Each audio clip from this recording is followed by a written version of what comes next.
ironical because they did not recover, they would die. And the second example, the next example, the world is like a mask dancing. If you want to see it well, you do not stand in one place from the arrow of God. This had to do with the conflict that Eque, Equeme,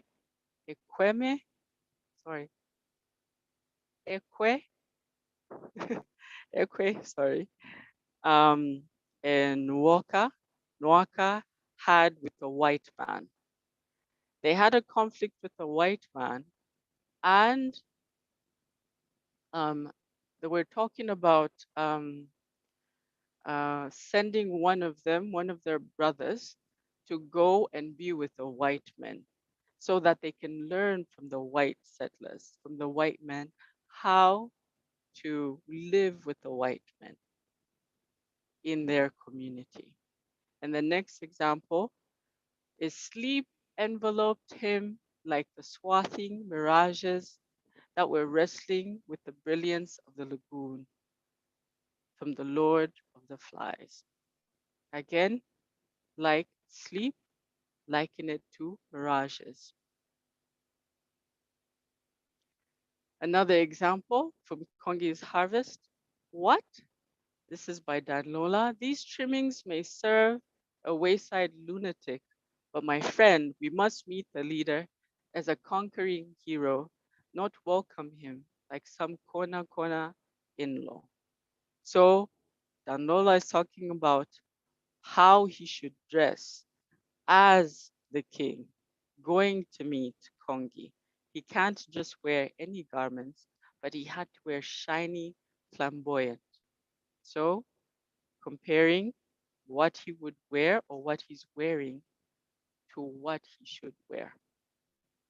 The next one, her lips are like glowing charcoal from the Song of Lawino. And here we're talking about uh, Lawino, who was lamenting how African women try to be like white women and put makeup and lipstick. So the red in the lipstick is what is glowing, okay, on the lips. Then we have, oh, speak again, the bright angel, for thou art as glorious to this night, being o'er my head, as is a winged messenger of heaven. So Romeo and Juliet. Romeo is talking about Juliet and likening her to a celestial being and the brightness that she gives to his life. Thereafter, we have the metaphor. What is a metaphor? It is a figure of speech in which two unlike objects are compared without the use of like or as. For example, she is a goddess. The beauty that she has to a goddess. Tina dusts powder on her face, and it looks so pale. She looks like a wizard getting ready for a night dance. From the Song of Lowino. Tina is Clementina, the girlfriend to Oko, Lawino's husband. So she's talking about, again, how she tries to make herself up, but because of putting the powder is white, so she looks opposite of what she should look like. Then another metaphor is this precious book of love, this unbound lover. To beauty, to beautify him only lacks a cover. Again, from Romeo and Juliet, talking about Juliet's suitor who's supposed to marry her. And the mother was for that suitor, saying, he is perfect. He only needs you as a cover, someone to add on to what he is. Then the next one, he was a shrimp of a boy, about 6 years old, and one side of his face was blotted out by a mulberry colored birthmark. And this is talking about one of the boys who was younger, but also very small. So likening his stature or his body type to a shrimp, kind of small and slim or thin. The next one is in other towns, if I may say so. Mayors and other officials are more concerned with feathering their own interests. And this is the mayor trying to show that he's a caring mayor in his town, unlike other mayors. So he's comparing how he takes care of his people and how other mayors are only after their own nests or interests. And then the other metaphors we have, you call this wrestling? No, my clansmen, we have not wrestled. We have merely studied each other's hand. Remember, I said a conflict with a white man and the arrow of God? And the two men are talking about, this was talking about the different views that they had after pinning the white man to the ground. Then we have the moon was also awake. Her gaze was hard and looked brittle. brittle. This is from the river between.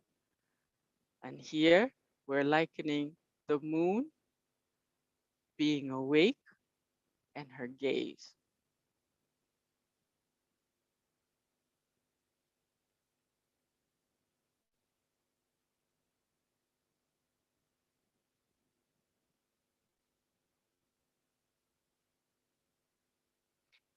I think, let me just make a correction.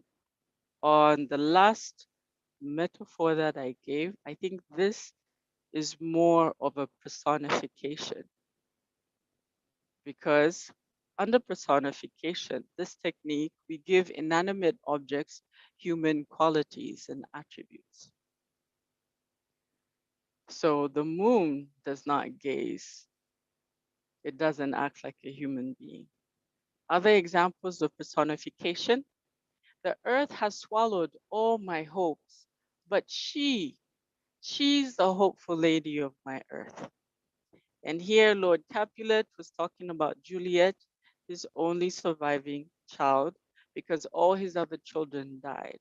And that's why he said, the earth swallowed up all my hopes. Then the next example, the whole town seems dead. It is not dead. It's probably not exciting as one of the ladies in the mayor's house wanted it to be.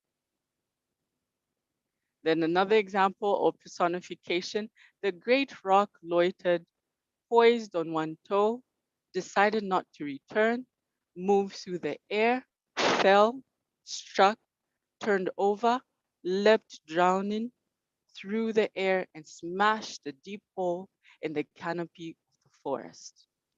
This is from the Lord of the Flies, sorry. And when we talk about the rock is still, doesn't move, but we're giving it the human qualities of moving, poised on one toe like a ballerina. So we can have that visual effect. And the next one, yet the hopes and desires kept haunting him. They had followed him all life. So talking about um, hope, sorry, desires that do not hunt people. They just have desires, but giving them human qualities. Now we'll look at the other technique of imagery or the figure of speech of imagery. Now, imagery is important because it helps us visualize what the story is, a situation, a character. So it's important to add details to describe people and places. And that is why imagery is defined as language that produces pictures in the minds of people who are reading or listening. So below we have a picture of the Victoria Falls. So where you are, I'm sure you're coming up with different adjectives to describe this beautiful place. And if you've been there, what it made you feel and what it made you think. I believe others have even come to Christ because of looking at the Victoria Falls and how mighty it is from top and going to the bottom. Then we look at the hyperbole, an exaggeration of ideas for the sake of emphasis. For example, I know all the chickens, trees, and dogs in the village, meaning I know the village very well. I am mad about good food. It's an exaggeration. You can't be mad about good food, but he's trying to say, I enjoy eating. And that was holistical. Hyperbole, sorry.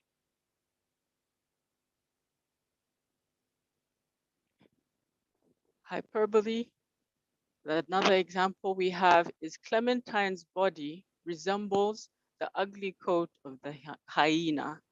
She resembles a wild cat that has dipped its mouth in blood.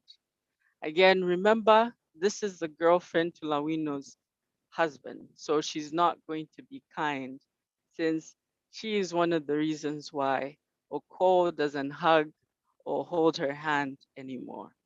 So she's trying to exaggerate, but at the same time communicate how she feels about this other woman.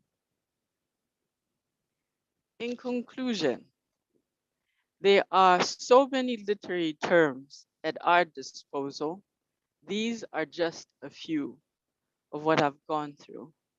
And as we interpret, analyze, identify these techniques, these elements, these literary terms, as we read the text to our learners or read with our learners, it's important to introduce them, but also probably wait until they encounter them. Some of them, they will encounter them in reading, and that will be an opportunity for us to give an explanation because they will ask. But all in all, as teachers, this is just some of them, and there's so many more that we can use. Now, literary terminologies. Remember, they're a collection of common structures used in literature, and different writers use them in different genres. In the beginning, I said novels, plays, and drama, poetry, sorry. And the use of these terminologies allows readers to recognize, compare, and most of all, appreciate the different texts that they encounter of different genres. And lastly, as you prepare to teach literary terms to a literature and English class, remember to include examples of the text or from the text that they're going to encounter, as well as even from popular culture. Use what they know and then go to the unknown. We now come to the end of my presentation. Thank you very much. Over to you, Mr. George.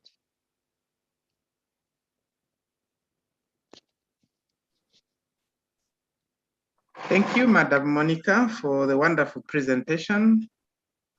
And thank you for to the audience for being there. At this moment, we are going to invite if there are any questions or comments, you can use the raise your hand button, or you can use the chat box, whichever is okay for you. Please indicate so if you have a question or you want to make a contribution.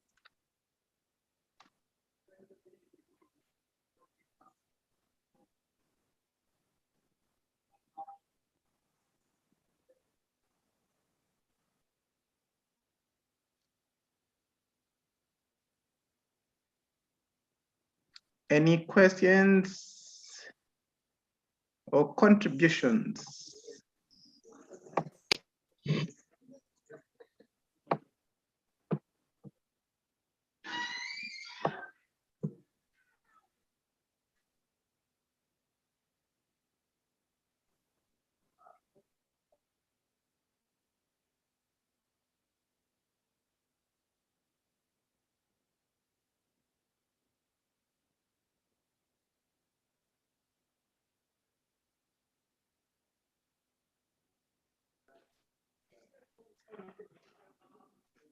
Any contributions?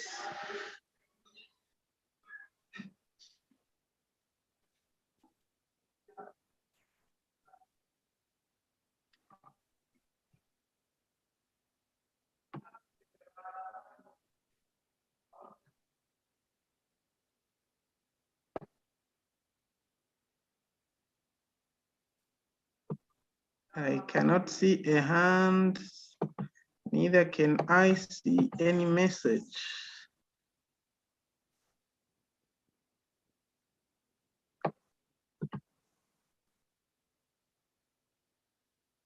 Oh, people have, okay, there is, all right. Mr.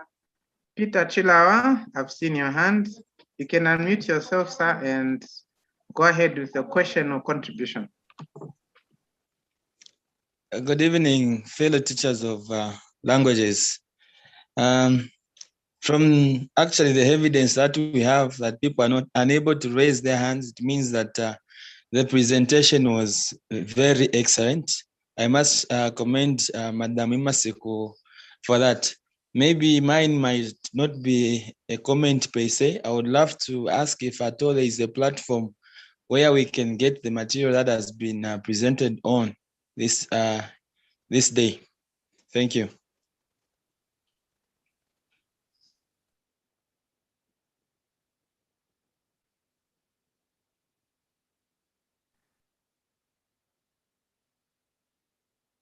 Thank you for that, Mr. Chilawa. We will communicate through this. I think we saw some emails, so we'll be able to email you the presentations as we go on.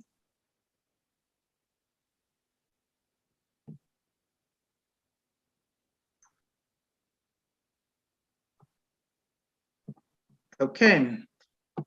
Any other question or contribution? I know some people came in a little bit late. It could be network problems and have found us where the presentation is actually at the end. But if you still have something to inquire, you can go ahead. You can use the raise your hand feature or simply write something in the chat box.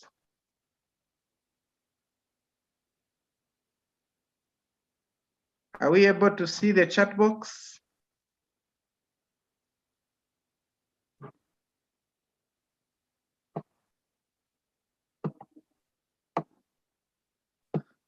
All right. So according to what I'm able to see, there is nothing. Okay, so if you would like to give us a comment on how the presentation went, you can use the email that we used to invite you to the meeting. We can give feedback to our presenters. So next week, same time, we'll be looking at, should be composition writing with the Chief Lazaro Sinkara. Let's prepare for that. And we look forward to seeing more of you. Let's invite our friends. We'll share the link. Actually, the link doesn't change. We'll use the same link as this one. Just hold on a second. I see a message down there.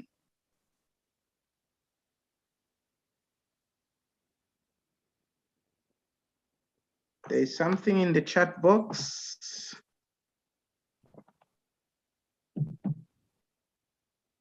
Okay, thank you so much for the presentation. I must say it was so practical. Thank you for that. That's just a commendation. Okay, Madam Monica, I can't thank you enough for this splendid presentation. So as we said, we'll share it with our colleagues via email. Let's meet again next week, same time. Thank you so much. Bye-bye from me, and see you next week. Thank you. Bye-bye. Bye-bye.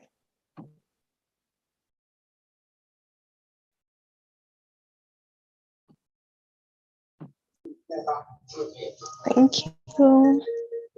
I stand before you to proceed that the body of the person